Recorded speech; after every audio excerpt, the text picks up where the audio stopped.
Hi everyone 26-27ஓட budget release பண்ணும்போது finance minister Nirmala Sitharaman Viksit Bharat அப்படிங்கிற ஒரு தீமோட ரிலீஸ் பண்ணியிருந்தாங்க. அதாவது வளர்ச்சியடைந்த இந்தியா அப்படிங்கிறது தான் இதனுடைய பொருள்.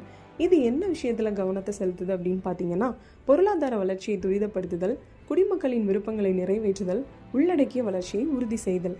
விக்ஷித் பாரத் அப்படின்னா என்னங்க? வாங்க ஒரு குட்டி கதையாக பார்க்கலாம். ஒரு அழகான ஆறு, அந்த ஆற்றங்கரையில் இருக்கக்கூடிய கிராமத்தில் உள்ள மக்கள் அவங்களுடைய உழைப்பாலும் அறிவாலும் அவங்க கிராமத்தை பெரிய நகரமாக வளர்ச்சியடைய செய்யணும் அப்படின்னு நினைக்கிறாங்க. அதுக்காக பள்ளிகள், மருத்துவமனைகள் இதெல்லாம் நவீனப்படுத்துகிறாங்க. விவசாயத்தில் புதிய தொழில்நுட்பங்களை பயன்படுத்துகிறாங்க. கொஞ்ச காலத்திலேயே அந்த கிராமமானது செழிப்பான வளர்ச்சியடைந்த நகரமாக மாறுச்சு.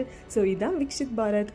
இதே போல் இந்தியாவும் எல்லா துறைகளிலையும் முன்னேறி உலகில் ஒரு பெரிய முன்னுதாரணமாக வரணும்னு நினைக்கிறாங்க. இதுதான் விக்ஷித் பாரதோட முக்கியமான கருத்து. கதை பிடிச்சிருந்தா சேனலை சப்ஸ்கிரைப் பண்ணுங்கள். கதையோட கல்வி எப்பயுமே இனிமை. அடுத்த வீடியோவில் சந்திப்போம்.